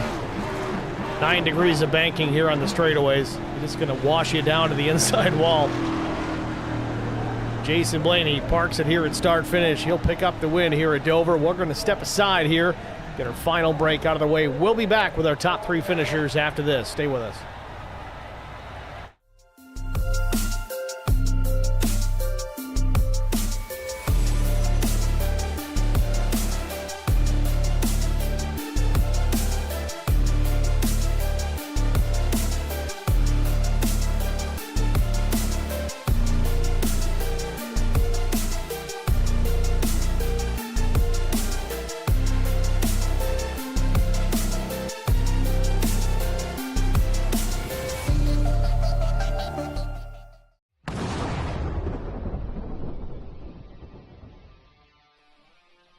Spartan Transportation and Spartan Logistic Management is your one source for all your shipping needs.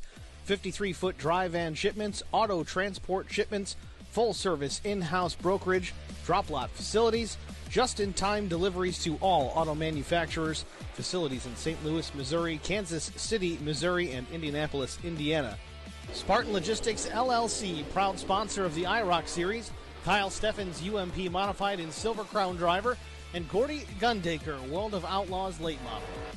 Visit us at spartan-logistics.net or find us on Facebook.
Need insurance coverage that's built for speed?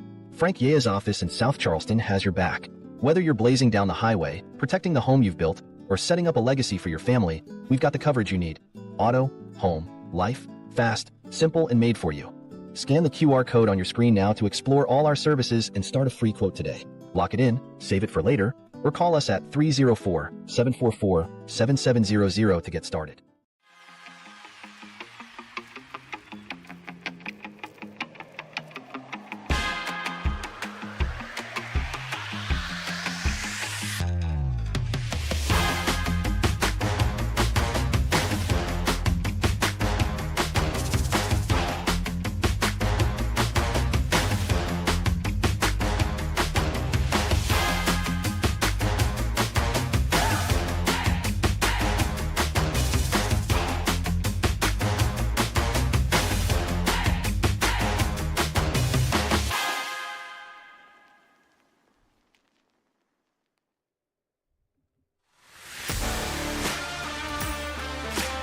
Back at Dover Motor Speedway, Jason Blaney picking up the win, and you see it there in the replay, narrowly missing contact with Stockel and Brandon Moore late in this race.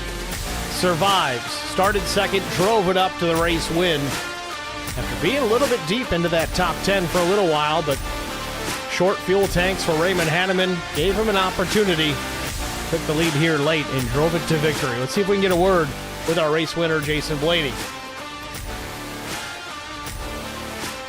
Jason, it's Steve in the Track Limits Network booth. You got a copy?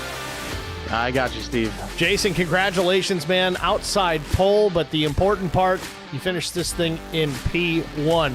Little bit of fuel strategy. I think you went 67 laps on a 66-lap window. Obviously, some cautions mixed in there to help stretch the fuel cell. Were you saving it all there at the end? Yeah, I was. I was shifting down to fourth on my normal kind of run, so I kept it in fifth around the whole track, and I was 3/4 throttle down the front and back straightaway, just trying to catch on to some draft and just ride. Well, you got it done. Raymond Hanneman had a fast race car. You certainly were lights out in the first third of this thing, but had to work your way through a little bit of traffic, hang on to some restarts throughout the course of this. What was the key to success here at the end of this one? Key to success, saving your tires. If you got them too hot too early, you were paying the price for it later. And it was honestly all just, I mean, it wouldn't be ZeroX strategy series if there wasn't some strategy in it. So trying to figure out your pit stops and when to take it, when to stay out. It's a lot of mind games on our side of the chat, just trying to figure out, like, what did everyone do? So let's do the opposite. And it ended up working out for Johnny and Brandon, quite a few other people that came down when we did. But yeah, man, it was just save your tires and make sure you don't mess up on pit road. And that's where it ended up happening, man. Certainly one of my favorite leagues to broadcast when it comes to the strategy side of things. Dustin really does a great job setting these up to force you drivers out there to not only be fast, but be quick under pressure and think under the gun and kind of make a strategy and plan to be where you need to be when these things come to a close. With all that said, we roll into the Irish Hills next week, Michigan Speedway, the 2-mile high-banked oval. High speeds out there. We know we've seen a bunch of races in the ARCA series, at least on Track Limits Network, where it kind of runs like a super speedway. Are we going to see that type of racing here with this Gen 7 car? Yeah, I think so. I think you really will. I mean, you're going to push a little bit of the aero tightness, so you're going to deal with that, but I think everyone's going to be under a blanket. I mean, just the draft is so heavy, so it's going to be really hard to make a huge gap on people. So, I mean, from what I've seen, other than just managing going in probably into the corner a little bit slower, it's going to be hard to break out for a huge distance. So people are going to have to be on their toes. They're going to be a lot of 2-3 wides probably going into those corners, so just staying out of the trouble and being the first one out of the corner is going to be the best bet for that one. Certainly looking forward to it. Jason, congratulations again on the win here tonight. Who do you want to thank? Yeah, man, I'd like to thank the race-winning sponsor tonight, Clark Heating Cooling. Big sponsor, big help. Admin Box, New HD Media, Clark, Factory FX, Action Sports Canopies, W, you in the booth. Sorry, there's a lot of sponsors, man. You'd think after all this time I'd get them right, but still working on it. Dustin at ZeroX. And just everyone at Fueled Up, man. We work hard all week to try and get better, and it seems like it's working this year, but we just got to keep going at it. But huge shout out to them as well. Jason, pro tip: keep a sponsor card not right next to the rig. That way, if you do win, you don't have to think about it. You can just read it. Man, you'd think I'd already have that done, but I'm gonna do it now. Jason, job well done. Thanks for talking to us, man. Good luck in Michigan. Thank you, sir. Jason Blaney, your race winner here from Dover Motor Speedway. We'll talk to good old Johnny D, the driver of the number 1 admin box Ford. We'll see if we can talk to our runner-up, pull Johnny D up into the broadcast booth. Johnny, it's Steve with Track Limits. You got a copy? Yes, sir. I got you. Johnny, congratulations, man. Not a bad run here tonight. I think it was 11th place starting position, drove it up to P2 on a little bit of strategy, had a fast race car, but what was the game plan coming into tonight? Did you stick to it? Did you have to make some changes or adjustments to that strategy as the race progressed with those cautions and restarts? Oh, absolutely. Yeah. When that caution came out, I think it was about 61-ish laps you could get on fuel. And when the caution came out with about 66 or 67 to go, we were all talking to each other like, look, if we get a few cautions here, we change up our driving style a little bit to save a little fuel, I think we might be able to make it. And that's exactly what happened. So we all came in, we got fuel, and we were saving as much as we could. I was shifting early in the race down to 4th gear in both ends of the track just to get it to turn a little better. And then there at the end, I was keeping it in 5th the whole time. And I think I had about an extra lap of fuel. So we just barely made it. But yeah, we're usually on the opposite end of fuel strategy. So it feels really good to actually be on this side of it for a change. It's crazy. It's like Dover Motor Speedway. It's not typically a place you'd expect to see a fuel mileage race, but we talked about it a little bit with Jason and how Dustin sets this series up. They call it the strategy series for a reason. Really forces you guys to think under pressure out there, as well as trying to manage the traffic and be fast out on the racetrack. Is this really changed the game for you and how you run races, having to be the strategist and the driver kind of all at the same time? Oh, for sure. It brings a whole different aspect to it. You have to be, you got to be digging, and you got to try to take, opportunities when somebody slips up, and you got to try to take advantage of it when you can. But also you have to, in the back of your mind, remember what strategy that you're on. Like that run, Jim Treat was running me down, and he was gaining on me a little bit, and I wanted to shift so bad to try to, gain a little bit of time on him, but it's like, nope, don't do that. Stay your strategy. And then he ended up being on a totally different strategy, and then he ended up having to pit anyways. So yeah, you got to stay disciplined to what happens. And it was funny, somebody said earlier, they're like, well, with the lap counters and the fuel and everything, this race probably isn't going to be a fuel mileage race. It's like, you watch, that caution's going to come out at the worst possible time, and it's going to turn into a fuel mileage race. And sure enough. I think you guys had the longest green flag stretch there in that final restart to the finish. So that's just how it goes sometimes. But we look forward now to Michigan Speedway next week, a place notoriously famous for not just high speeds, but fuel mileage races. What's your mindset rolling into Michigan next week? Yeah, Michigan's one of those tracks that you got to keep your momentum. It's so fast, but you also have to manage your tires. You got to find, there's going to be multiple grooves running there. There's going to be guys up top, guys in the middle, the bottom. It's wide. You can race there. It's a lot of fun. It's super, super fast. But yeah, it's going to be a lot of the same thing. Just you got to find that happy spot where you can still drive the car, but you're not wrestling the car. You got to still manage the tires, but also still maintain pace. So yeah, we got a lot of momentum going into the playoffs. It feels good to get a top 3 fueled up finish here tonight. It's awesome to have all the boys here running well, right before the playoffs. And yeah, next week's it's going to be a lot of fun. Playoffs are always fun. So yeah, excited for it. Looking forward to it here at Track Limits Network. Johnny, congratulations on P2 here tonight. Who do you want to thank before we let you go?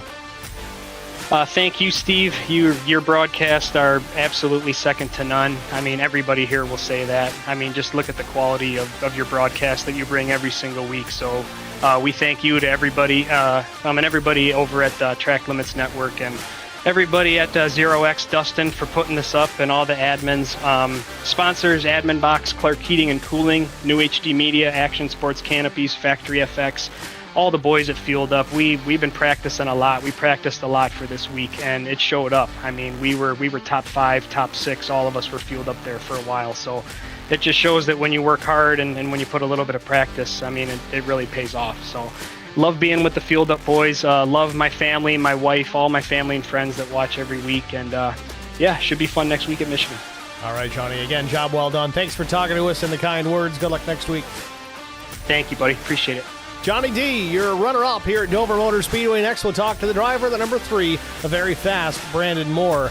Started on pole position, has to settle for the 3rd spot. And let's talk to the driver, Brandon Moore. Hang on. There we go. Brandon Moore at Steve with Track Limits. You got us?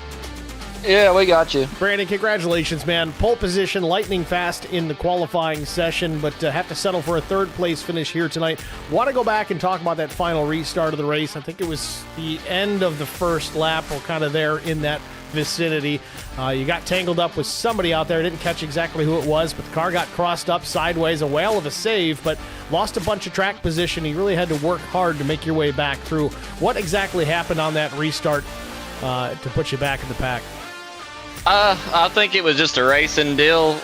They were, getting put 3 wide. That guy gave a little bit more room to the guy on the bottom than he did me, and I tried to turn into the corner, and I got hit in the left rear. But, yeah, we got it crossed up, saved it. I think we fell back to 17th or 16th, somewhere around in there, and, drove it back for a podium, so we'll take those. Solid points day. I know some drivers hate that sort of thing, but being the final race of the regular season, pad that just a little bit. That'll help you going on into the chase, the playoffs, so on and so forth. Michigan Speedway, though, bigger racetrack, double the size, and certainly a whole lot wider, but the draft going to be real important at that place. How do you prepare in that number 3 car next week to be in that draft? Kind of almost super speedway racing, albeit a smaller racetrack. It's going to be one of those races. Track position is going to be important as always. You don't want to be in the back in the dirty air. Hard to pass on the bottom. People getting runs, from higher grooves.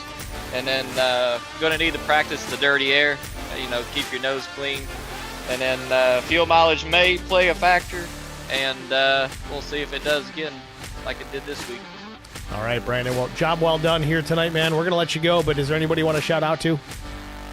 We just want to start with thanking all the sponsors. We're going to thank us Admin Box, Clark Heating and Cooling, New HD Media, Action Sports Canopies, and Factory FX. Want to thank all the admins for throwing this thing on. Thank all the drivers for showing up each and every week. And definitely want to give a huge shout out to the broadcast booth. You do an excellent job putting on the show for the folks at home. And we're going to be watching the replay later because it's really fun to watch on the after fact. Well, Brandon, appreciate the kind words. Congratulations again on the third-place finish here tonight. Good luck next week in Michigan. Sounds great. Thank you, sir. Brandon Moore, third place here at Dover. That'll do it for the interview portion of tonight's broadcast. Let's take a look here at our race results. We talked to Jason Blaney, Johnny DePasquale, and Brandon Moore finishes in the third spot. Tom Janikowski was quick in practice, had a couple of run-ins here tonight, but still never gave up. Oh, that's practice. Let's try this again. There it is. Jason Blaney, Johnny DePasquale, Brandon Moore, the top 3. Blake Hochschild finishes in the 4th spot. Wesley Jeanette was 5th. Kerwin Marshall drove it to a 6th-place finish. He's excited about that, I'm sure. Carson Youngblood, P7. Jim Treat was 8th. Raymond Hanneman, tough break for Raymond there, running out of fuel late. The fueled up Motorsports Blue driver, the number 85. Didn't fuel up enough, I guess, but either way, 9th-place finish. He's going to be a contender as the season winds down.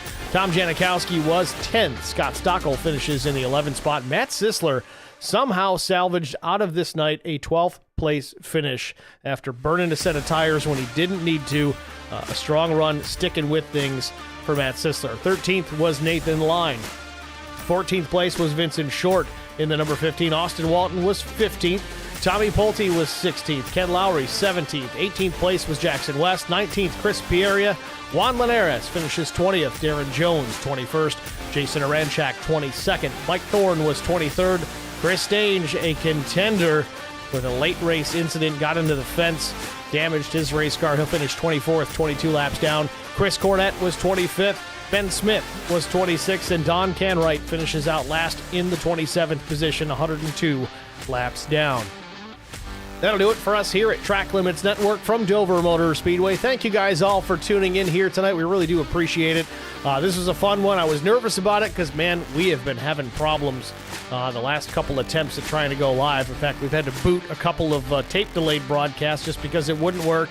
I think we got things squared away. I think things looked really nice here this evening. We appreciate you bearing with us during that sort of thing. Sometimes these updates kind of throw everything off, but I think we got her squared away. We're going to be going semi-live here Saturday afternoon. We're going to be the PSRA Open ARCA Series at Talladega Super Speedway. They ran that race last Sunday, but as I mentioned, we had problems. So we tried to tape delay it a day later or so. It didn't work. We got it fixed. We're going to tape delay it now to Saturday afternoon. So if you want to watch that, Talladega Super Speedway, the PSRA Open ARCA Series, it should be a fun one to watch.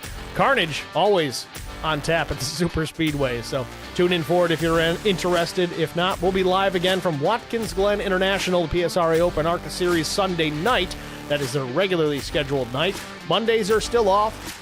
And then Tuesday, back at it again. Michigan Speedway here. Track Limits Network, the ZeroX Strategy Series, starts their playoffs, their chase.